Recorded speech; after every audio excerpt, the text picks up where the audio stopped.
Hello and welcome to episode 343 of the Total Saints podcast. It's your home for all things Southampton Football Club.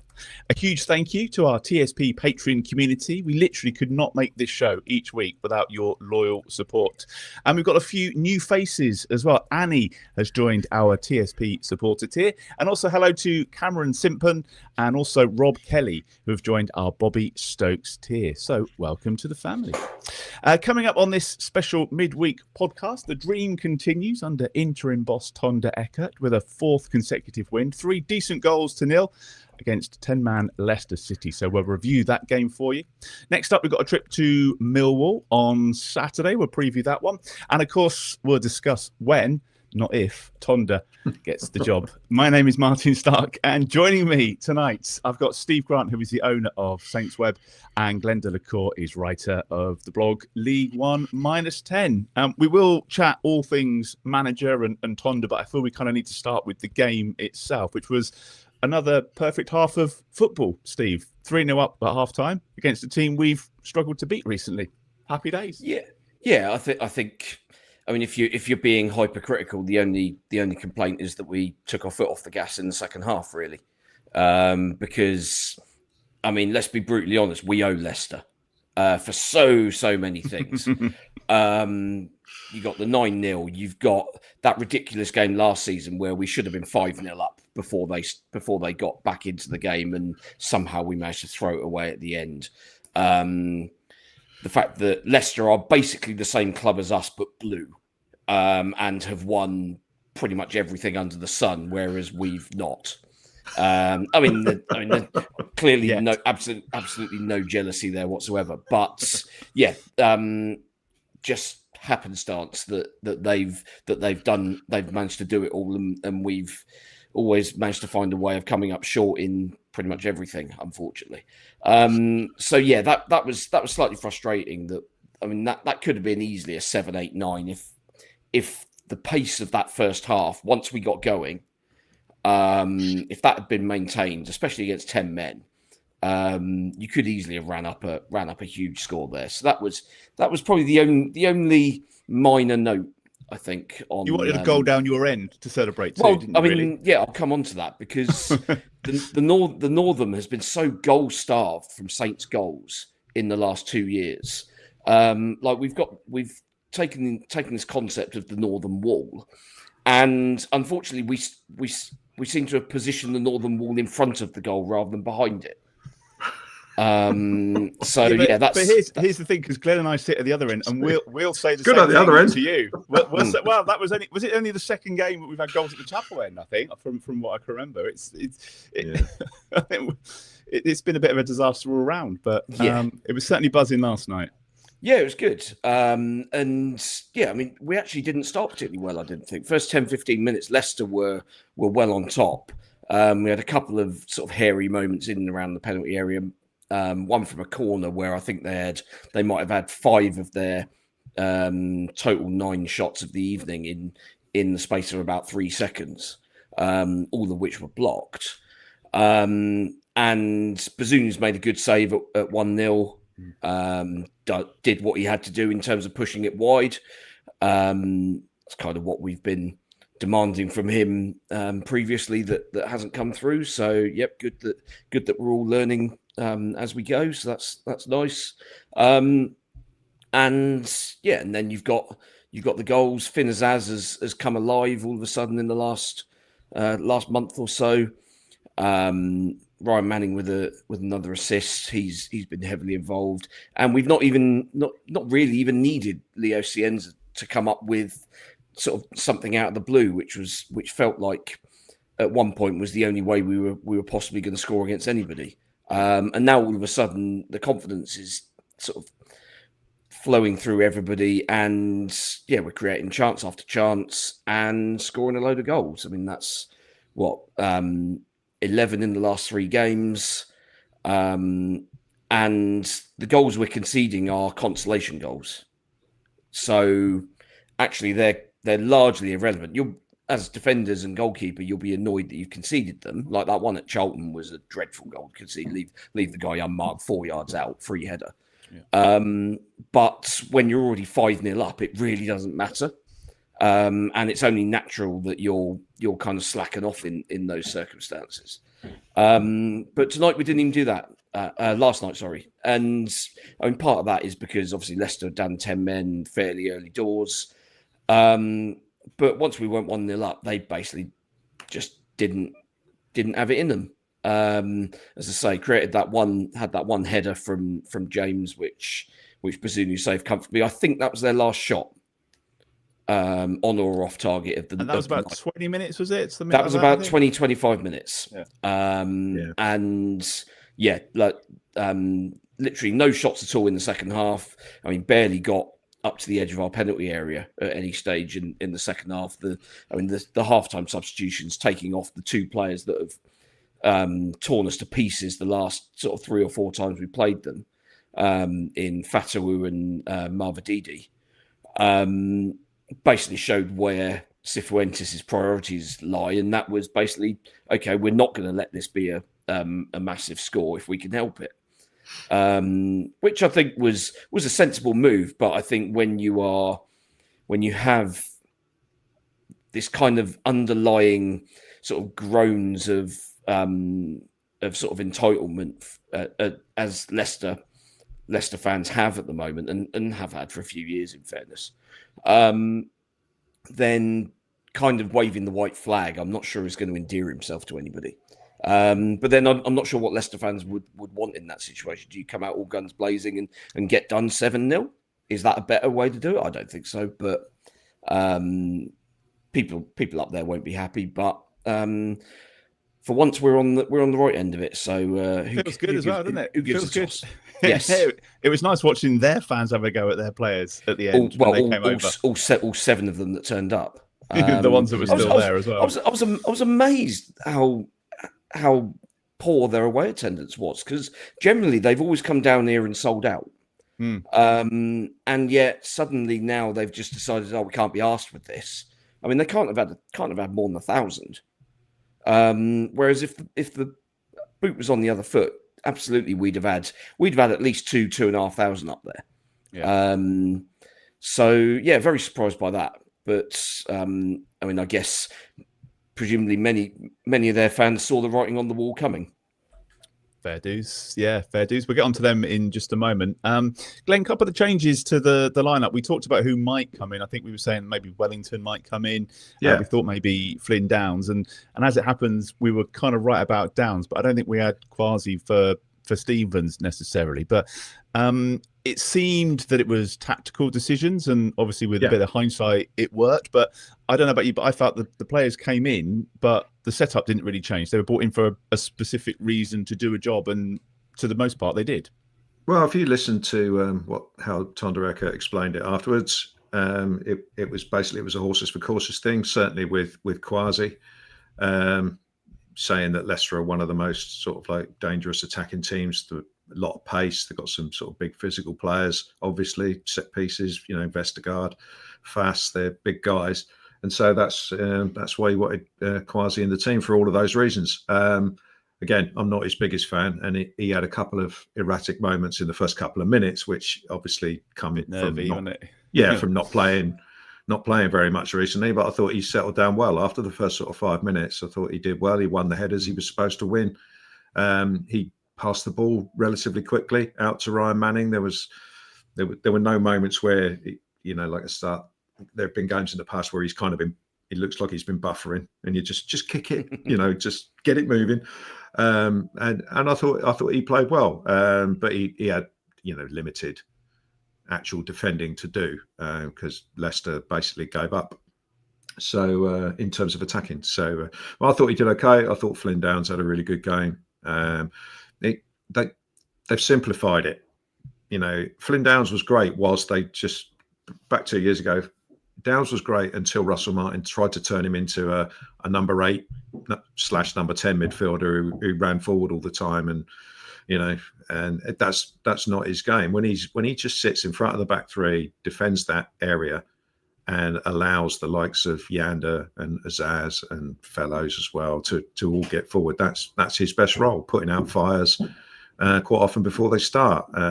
I mean, the booking he got was predictable for smashing into someone, but there was one incident at the start of the second half where he sort of like covered about 30 yards of ground, made 3 tackles, and and stopped the attack. That's exactly the sort of thing they want him to do. But unfortunately, he's suspended for Saturday, so it gives Cam Bragg or someone else a chance to step in. But it's easier stepping into a side that's winning than stepping into one where you've got massive problems.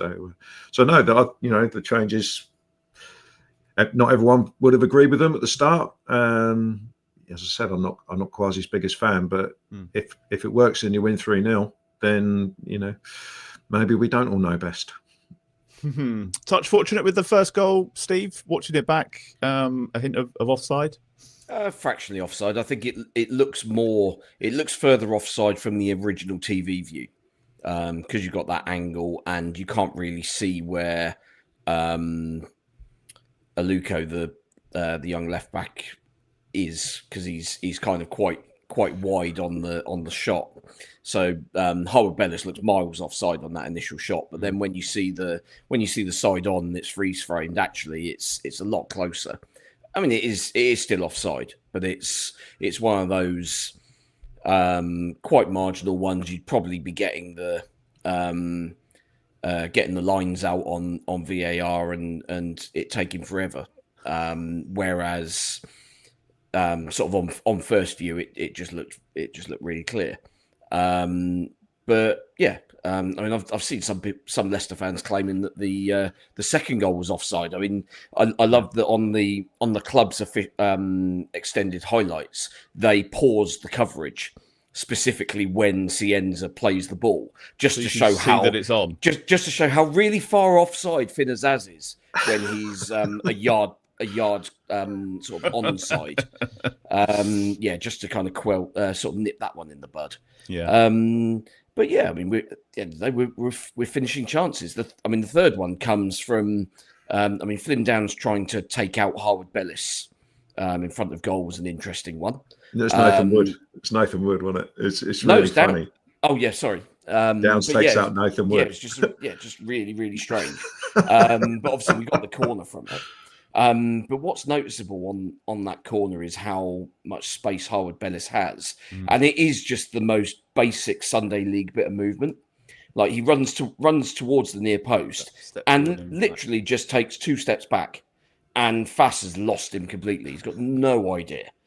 Free header, nice, relatively simple header. But the delivery's got to be right. There were some cracking deliveries last night. Delivery was excellent. We know that Manning is capable of those.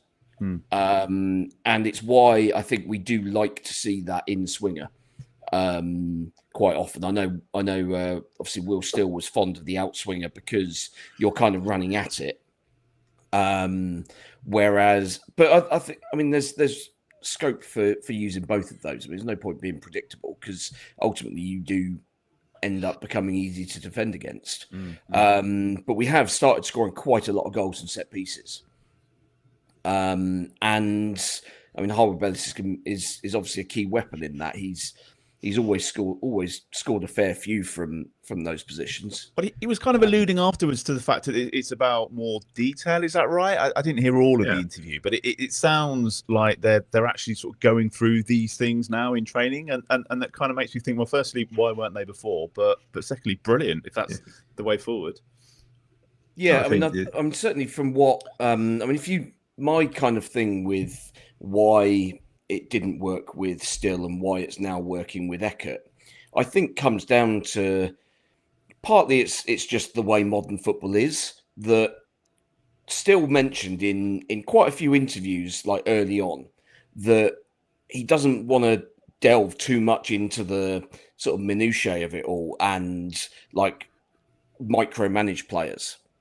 He wants to get players into a system whereby players have the freedom to make decisions for themselves, that they read the game, and that then gives you a little bit more scope for improvisation and just using your better talent than the opposition. which I think is perfectly laudable. Unfortunately, it doesn't seem to have worked for any of these players apart from Leo Cienza. He was the only one that seemed to thrive in that system where that's kind of the instruction from the head coach that this is the structure of the team, but you are given responsibility and freedom to play scenarios as you see fit. It's not a playbook. It's not a designed 90 minutes where everything's gonna kind of be run based on set plays and triggers and things like that. But actually, as we seem to have discovered in the last 4 games, actually these players do need that that sort of fine detail. And Eckert has obviously been. I mean, you hear his interviews and stuff where, like, after Charlton, he was already sort of getting ready to watch Leicester games that evening just to kind of see how we were going to play against them. So he's obviously very much a details guy. It's nonsense, but it's what you want to hear, isn't it, really, as a fan at the moment? You want to hear and read today Alfie's bit about the fact he's having 3 meals a day at the training ground and he's putting his whole life into it. That's kind of what you want to hear as a fan. It is. I mean, he's obviously playing everything down and playing it very cool in interviews and stuff. I mean, to the point where nobody's convinced by this, Tonda. It's very clear you do want the job. You can just come out and say it. Nobody will mind. You've got the opportunity, and so far he's passing the audition with flying colours. What would be interesting though is to see how he and the team would react to a bit of in-game adversity, because in these 4 games we've not had any yet. We've got ourselves at least 2 goals in front in all 4 games. So how will he react? How will the team react on Saturday if we go a goal down to Millwall? If we concede a god-awful goal from a corner inside 5-10 minutes at the Den, suddenly the atmosphere there kind of gets up, and all of a sudden this isn't quite the comfortable afternoon that we've been making the last few games. How are they going to react to that? Because I mean, we've seen what a lot of these players kind of response to a bit of adversity in the last couple of years has been. So that is ultimately the kind of almost the final sort of test for him, really, I would say. Not that I'm advocating for us to go behind in the game, but it's just we don't know what he's got in his locker in that sense there. But we're enjoying it at the moment, Glenn. I think, just to come back to sort of the details and the obviously the attention to detail in training. Because I think Finn Azaz was talking about it as well, and it's obviously had a bit of an impact on him, because he's someone else that's like firing on all cylinders at the moment. There's players that are kind of starting to deliver, so it's clearly working. Well, I mean, in Finn Azaz's case, they're getting him the ball more in areas of the pitch where he can be of influence. He wants the ball in the final third, basically, to try and do what he does best. And I always think with him, I remember saying when we signed him, he's been signed for the things that he can bring to the team. He's never going to be that midfielder who steams around all over the place making tackles. You've got other people to do that. He's the one who will play the final pass or who will stick the ball in the net. That's what he's built his reputation on with what he did at Middlesbrough. So we needed to find a way of getting him in those advanced areas with the ball, and Will still never did that. He played him all over the place, and it didn't really work. And half the time he didn't play him, which was, part of the problem. You've paid 12 to 15 million or whatever it is for an asset to use in the Championship, and he wasn't being used, and nor was Tom Fellows. So. Which seems mad now, doesn't it? Looking back, oh, it does. It's absolutely ridiculous. I mean, to be fair to Will, still he did play him as a wing back, and most of us said, "Well, he's not a wing back, really. He's a winger, but he's proved he can do it." Tonda Eckert has found a system that allows Fellows to, get on the highest line all the time, take on the fullback, and the way the team kind of shuffles across. It means that we don't get exposed if we lose the ball, because Harwood-Bellis comes across and Manning drops in, and you end up almost with a back four. And so far, no team has found a way to significantly cause us problems with Fellows playing where he does. So no, I mean that's the thing with the way we've been playing the last 4 games. It's not just the fact we've been winning, but certainly the manner of the last 2. The way he's got the Armstrong, Cienza, Fellows, Azaz, all doing stuff going forward. It's an exciting team to watch, and on top of that, you've got Kasper Yander as well, who's just providing so much from the centre of midfield. Ryan Manning, in an attacking sense, is great.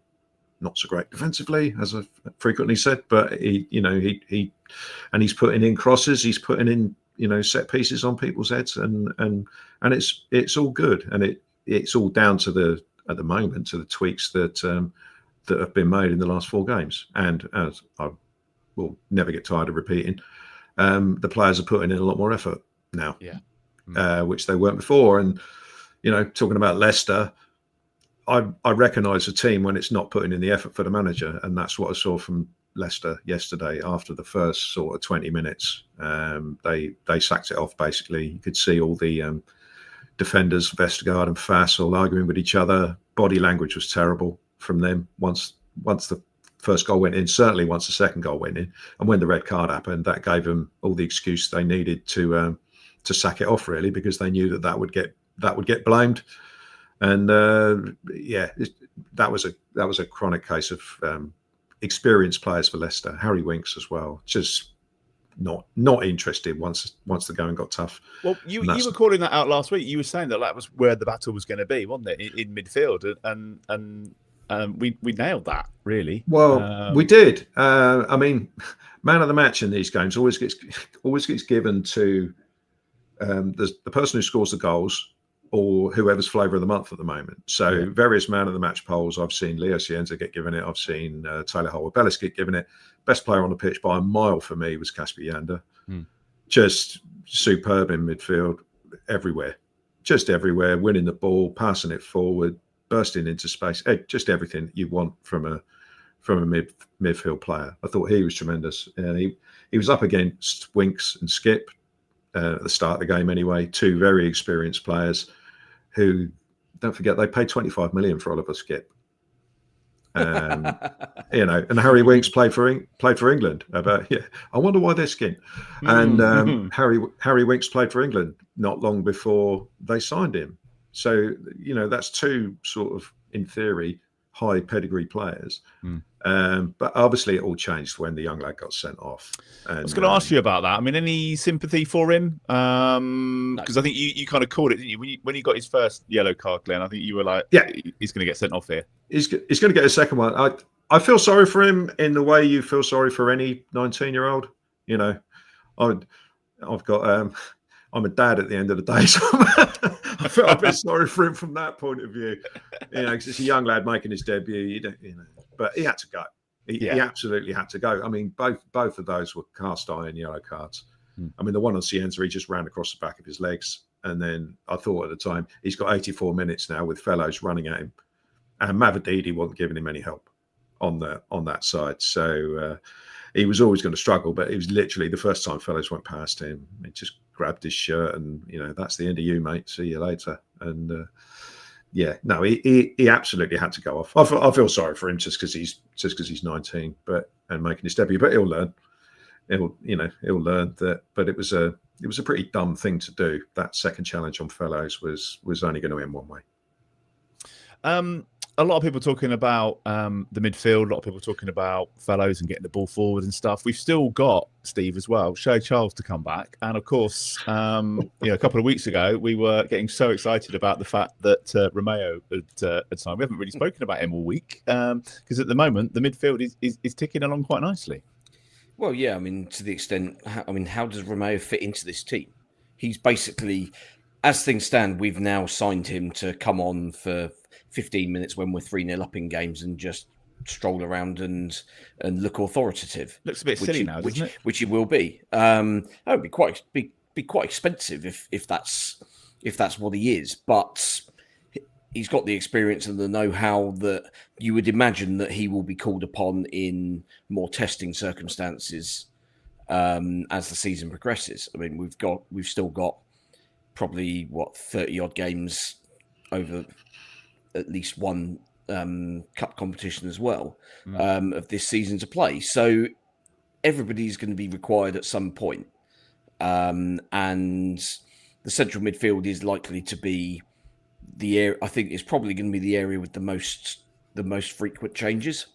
You're probably going to want the most energy that you can possibly get in there, and you might want 2, you might want 3 in certain games, depending on who you're up against and what their particular strengths and weaknesses are. So yeah, there's going to be room for everybody. Cam Bragg isn't going to suddenly find himself back in the under-21s and not getting any sort of a look in. I wouldn't have thought. Yeah. Even once Charles and Romeo are fit and available, I think he's still a very useful option, as demonstrated in the last couple of games. And I mean, he's young and he's still learning. So I mean, what better place to learn than from someone like Romeo, who's been there and done it all. Mm-hmm.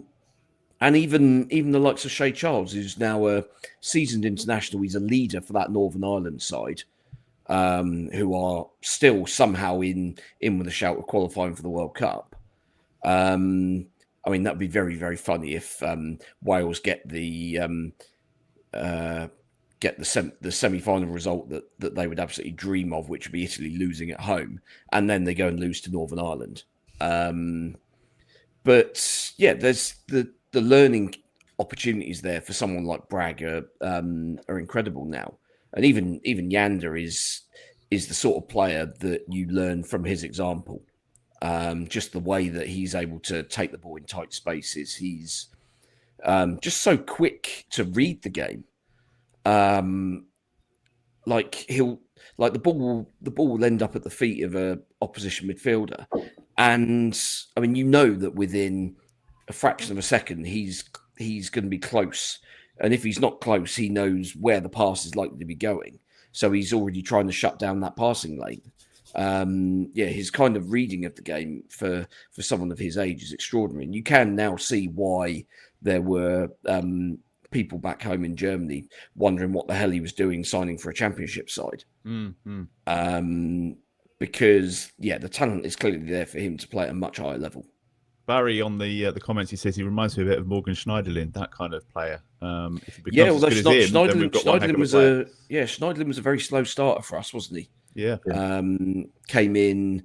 A little bit younger, to be fair. Yeah, also came into that team where we were basically throwing all the kids in because we had no money. Because we'd spent all of it on signing Morgan Schneiderlin. It was a steep learning curve for him, wasn't it? But I want to talk about Tonda, obviously. I'm assuming, Glenn, that's going to get announced at the weekend, maybe after the game. I can't see any other outcome to this now. I know we said last week, didn't we? There wouldn't be anybody else that would come in and would win the games that they've won. And if you don't appoint him now, what's the alternative? You bring in somebody and then you risk getting that wrong. It's a really strange situation, and I just assume it's just a matter of time, and they're going to wait until after Saturday. I think, I mean, I said at the weekend that if they beat Leicester, they'll I think that'll be the final sort of like part of the audition, if you like, and it will happen. Obviously, nothing has changed since last night to make me think that's not the case. There are certain, T's that got to be crossed and I's that got to be dotted when you bring in a manager from abroad now. I think it's more difficult than bringing in someone to be an under-21s manager in terms of administration and things like that. So that all takes time. It's basically a work permit type thing. So that basically takes time, and so I imagine it will be left. He'll be left as the interim manager until that is all sorted and they're ready to announce it. But I mean, you can never trust Sport Republic, of course, but having we said after the first couple of wins that we beat dodgy sides, and we did. But I mean, Leicester, for all the fact that they weren't very good yesterday, they're one of the main teams in that division. They're one, they're a parachute payment club, same as us, same as Ipswich. They're expected to be. we said that Charlton was going to be the test as well, didn't we, Steve? And that went all right. So he's kind of earning his stripes as he's going. Yeah, definitely. I mean, Charlton was a huge banana skin just in terms of Nathan Jones' narrative and all that sort of stuff. And yeah, to have kind of, just completely wiped the floor with that inside 20 minutes or so. Absolutely extraordinary to have kind of put a game that on paper looked really tough, put that game to bed inside the first quarter of it.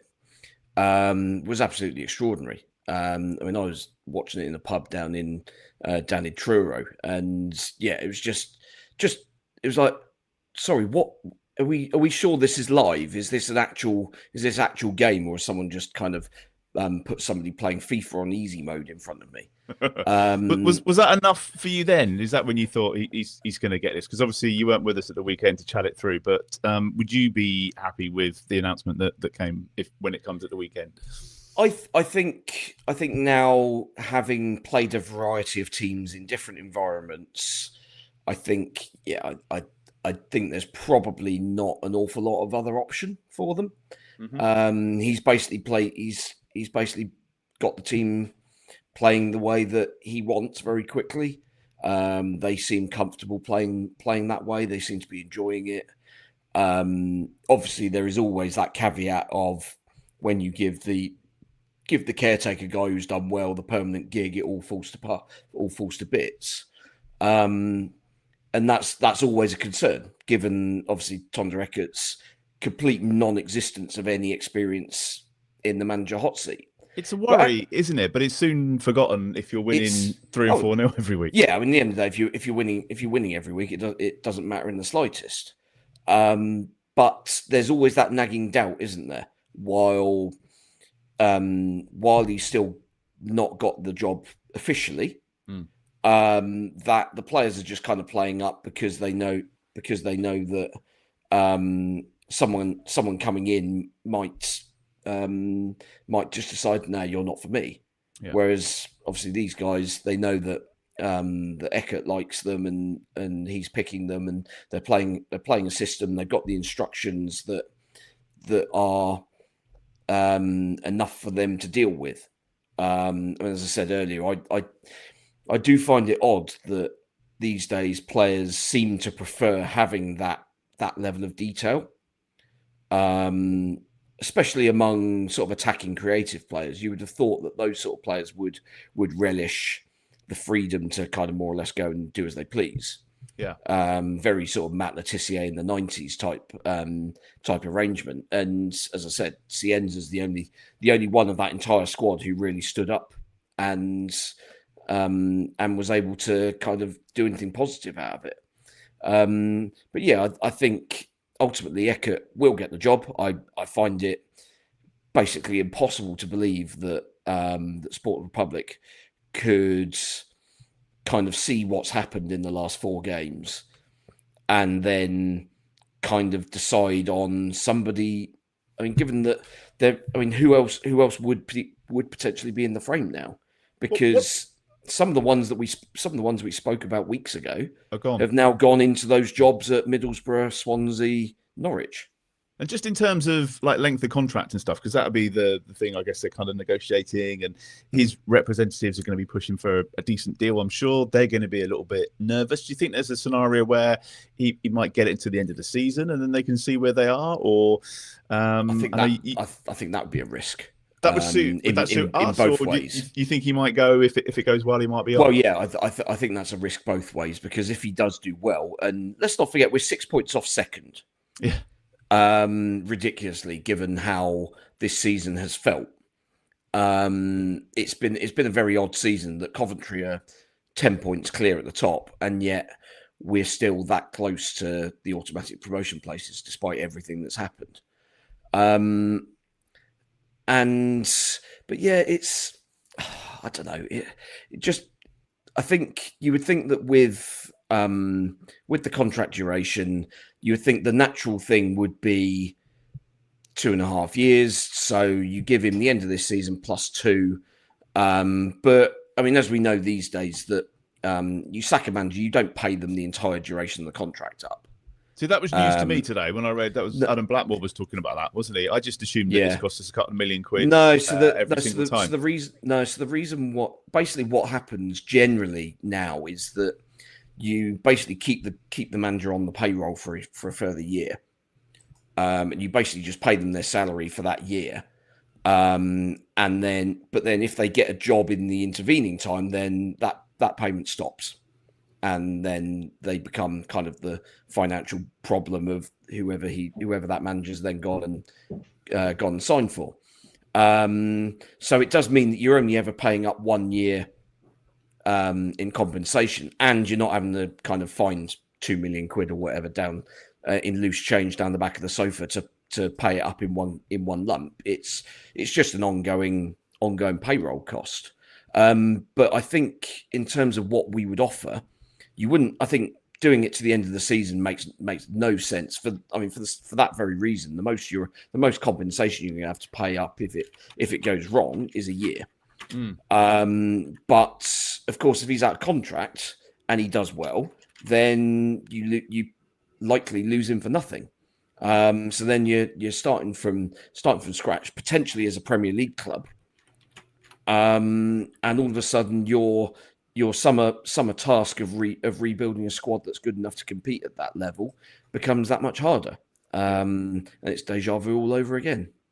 What are your thoughts, Glenn? We're just talking about like length of contracts and stuff. Do you think there's an option where he gets a deal until the end of the season? Steve's saying that might not work out well for either parties. But I think there was a valid point earlier on. We haven't seen him reacting to a defeat. We've not had a bad run of results, have we? Or a bit of adversity at the moment. So there's still that's always been the case. You know, we're on a crest of a wave at the moment, aren't we? Yeah, with the lack of experience that he's got. I mean, as we said the other day, he's had 10 under-21 games and 4 first-team games. That's it. Managerial experience. I think he won 8 out of the 10 under-21 games as well. I think he's only lost 1. So there isn't a lot of experience there. But at some point, you've got to weigh it up and say, but he keeps winning games. And there's no reason why we shouldn't keep winning games with the players that we've got. Obviously, you're not going to win every game. There are going to be bumps in the road. We may well have one on Saturday. It's just the way it works. And we'll have one the second he gets appointed the permanent manager. Yeah, that will 100% happen. But it's a tough one. I mean, I freely admit I was totally against appointing him. Yeah. After the first 2 wins, but we all were. Yeah, we all were.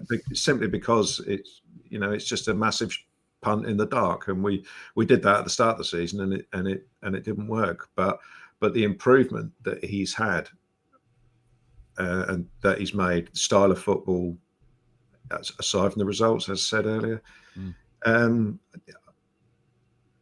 as we said, they can't not appoint him. But I mean, length of contract. I mean, I'd like to think they could negotiate something that was like a year, the rest of this season and next season. Yeah, I think that's the sort of thing that would be good for both parties. But I mean, the way we're playing at the moment, we better go on and do it. Otherwise, Man United will come in.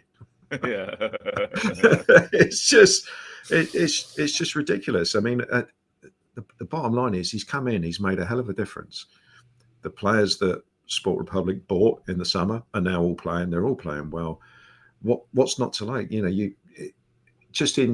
Certainly in the last 2 games, everyone's got pride in their team again, and that is huge, isn't it? Nice to have that, I mean, because let's face it, we all hated everybody a few weeks ago, didn't we? Players, manager, sport. Remember that Preston game, the end of that one?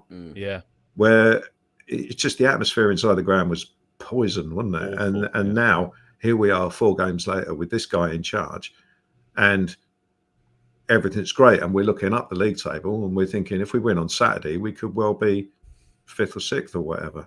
And then it's starting to get serious, and it's all coincided with Tonda Eckert coming in. So there comes a point where even the cynical old fart like me, who thinks you need to have experience in everything, you think, well, you might as well, because they've got every decision wrong so far. So what's the worst that can happen? Yeah. Although, like you said, equally, it'd be just like them to announce Gary O'Neill on Monday morning. But Anything else on the game before we move on? Because we'll have a look ahead to the weekend. Any other observations from Leicester? Only just something Steve said at the start about the second half. It would have been nice to go out and bury them, but yeah, I'll take boring second halves all day long if we've won the game at half time. To be honest, I'm not going to be fussy. 3 points is what it's all about, and if we get a load of entertainment in the first half, especially if it's at my end of the ground, I'm quite happy. I'm quite happy with that. Fair play. Before we carry on, just a quick Black Friday update from us. First up, the shop, the Total Saints shop. We've got 15% off site-wide all week. There's no code needed. Just head to shop.totalsaints.co.uk. The discount is automatically applied at checkout, and that runs until midnight on Friday. So grab yourself something to wear or something to drink from or something to put your hot cup of tea on while you're there. Loads of cool things being added all the time. If you're in our Patreon community, you'll get 20% off, and you'll find the code on Patreon or in the WhatsApp group chat. So go and find that.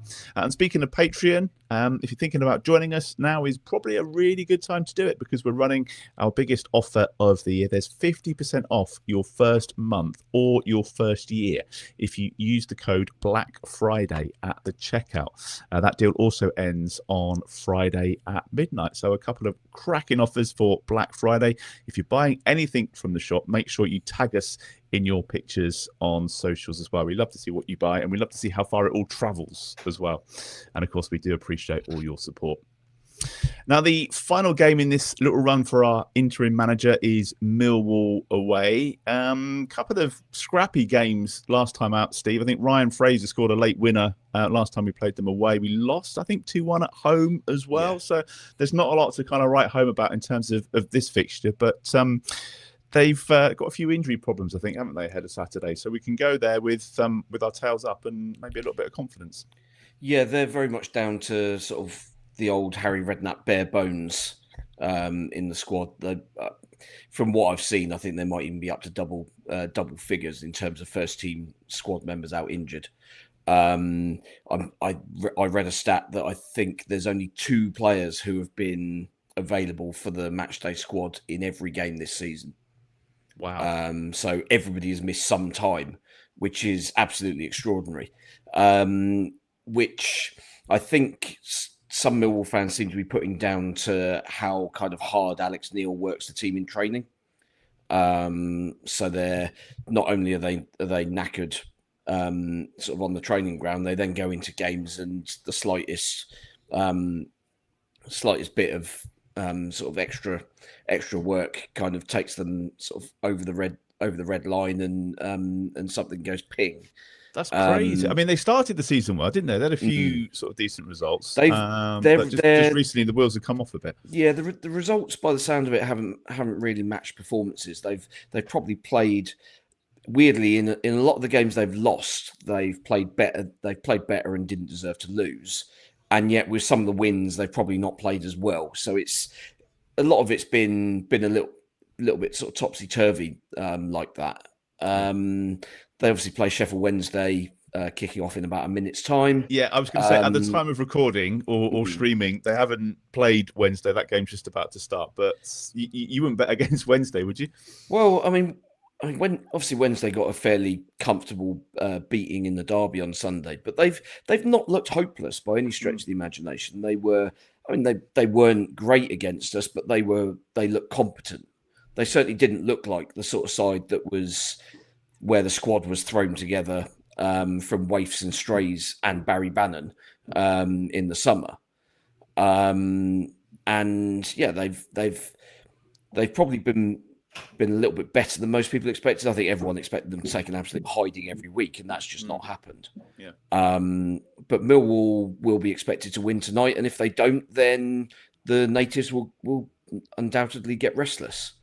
But they'll go into Saturday with very, very sort of low expectations, I would imagine. They won't, given our form, both in terms of results and performances, they'll be looking, I would imagine they'll look at it fairly pragmatically and say, well, look, if we get anything out of this, it's a bit of a bonus. But they've got to have probably got to have beaten Sheffield Wednesday tonight first to kind of have that attitude, because I think a win will take them back into the playoff places, whereas a defeat would then leave us 2 points behind.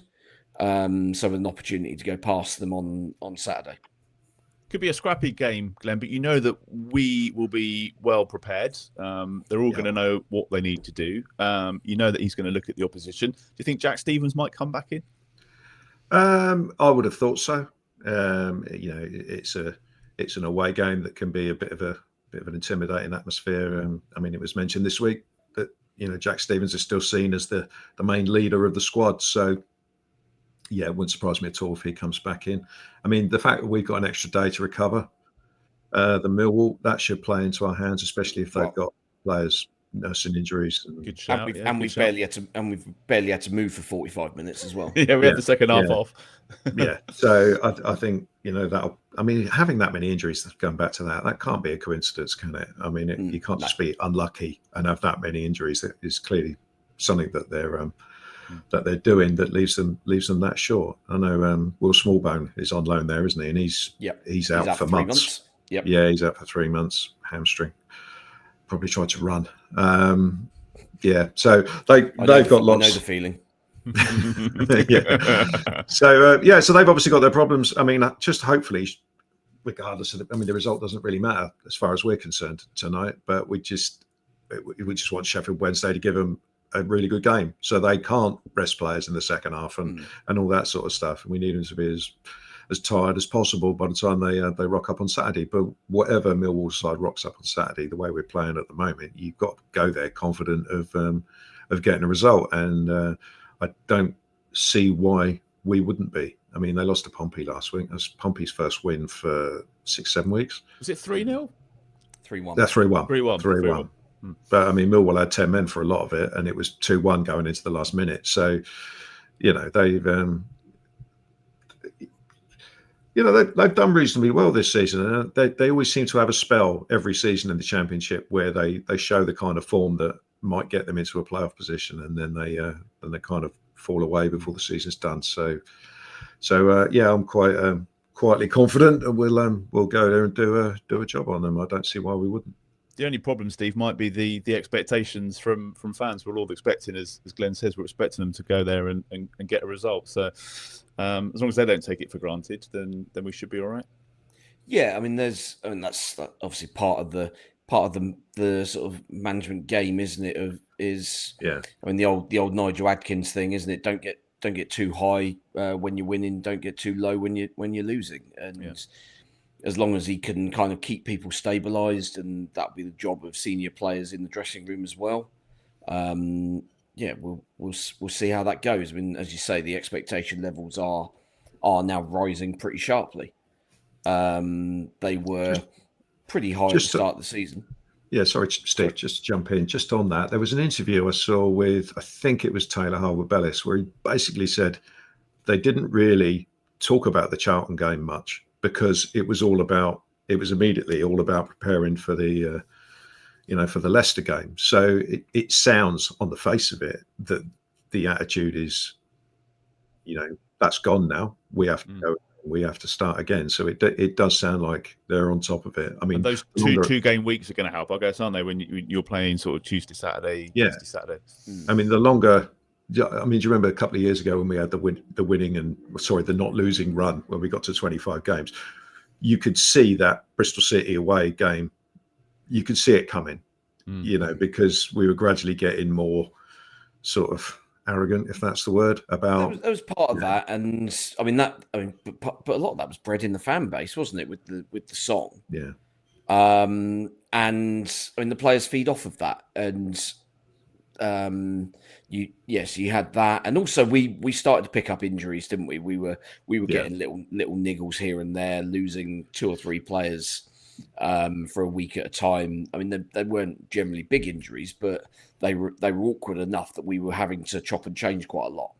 And you could see by the time we got to that Cardiff game, obviously the unbeaten run had already gone by then, but once we got to that Cardiff game was that in May, maybe still in middle of April, we were running on fumes. and we were basically winning games through sheer sort of force of will and just being able to get the job done at the end. I mean, that Watford game where Down scores in the 99th minute or whatever it was. I mean, you get that game done, and actually that was a game that ordinarily at any other stage of the season you either win it comfortably or you collapse and give away the lead like we did in that game, but you don't then go again and get the winner. We were kind of doing it all on muscle memory, and whereas this kind of feels, given the stage of the season, the players aren't tired. You've not had the rigors of a hard season. You've not been through the Christmas period yet.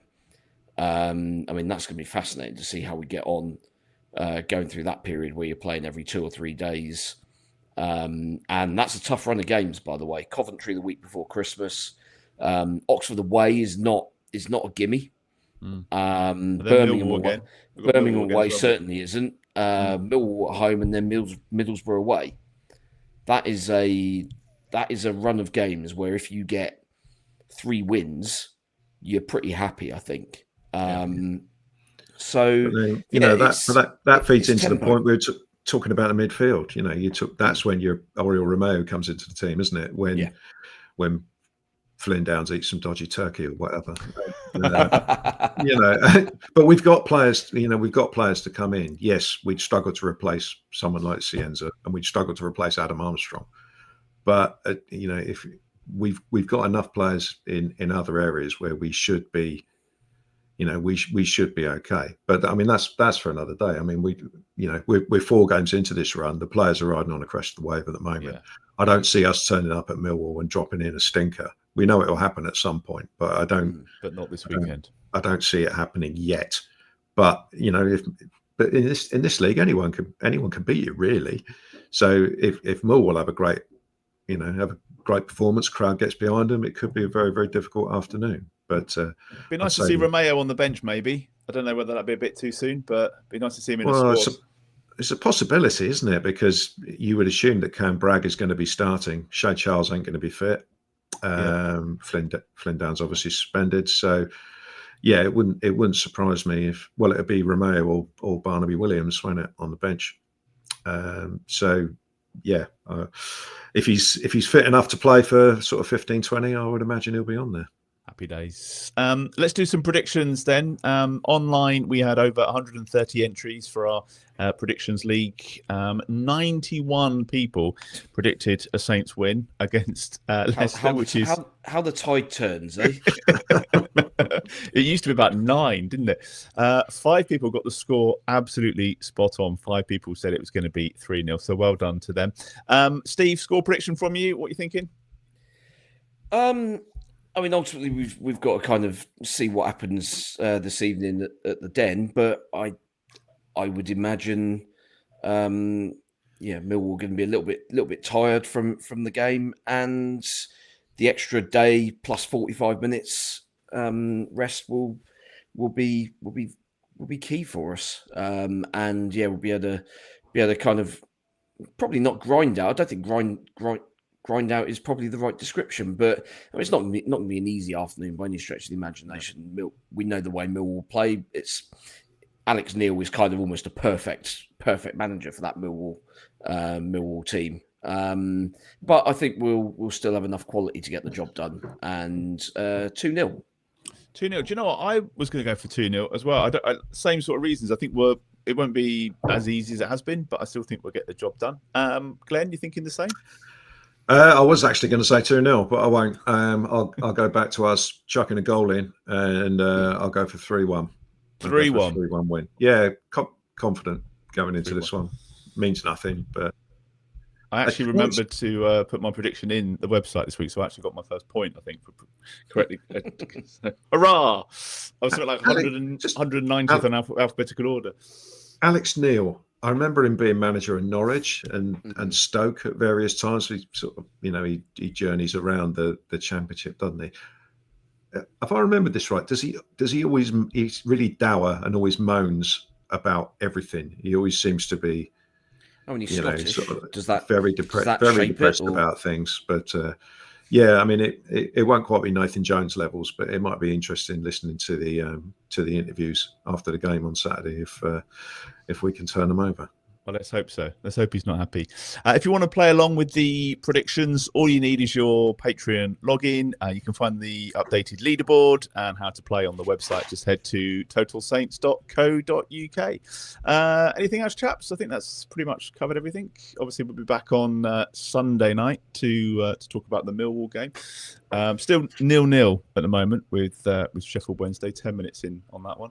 You can follow the Total Saints podcast on all the social media platforms. Give us a follow. It's at Total Saints Pod. Check out the merch store as well with that Black Friday discount we've got going on. It's shop.totalsaints.co.uk. We're also on Patreon. That's where you can support the podcast with a monthly contribution. You head to patreon.com/Total Saints Podcast. And each of the tiers comes with some different perks, including shout outs for Patreons in our Francis Benali and our Mick Shannon tiers. So, roll call of honour. Thank you to Dave Melton, Andy Hollis, Anthony Thompson, Gavin Ford, James Harron, Nicky Nicholson, Peter Montalabo, Southampton NY, Drew Dyer, James Kibbe, Red 76 Tax, Michael Blackmer, and David Mansell. They're in the Francis Benali tier. And also thanks to Nick Reed, Dave Ernsberger, Nick Hingston, Phil Cook, Jonathan Cooper, Colt Baker, Anthony Thompson, Matt Hall, Mike Etheridge, Phil Horstrup, Mark Littlewood, James Bobin, John Bevan, Frank Thorpe, John Peacock, and Andy. They're all in our Mick Shannon tier. Thank you as well to Paul Castle Associates and Steamtown Brewery for sponsoring TSP this season. Thank you to Steve and to Glen for joining me. Thank you for watching and listening, and we will see you again next time.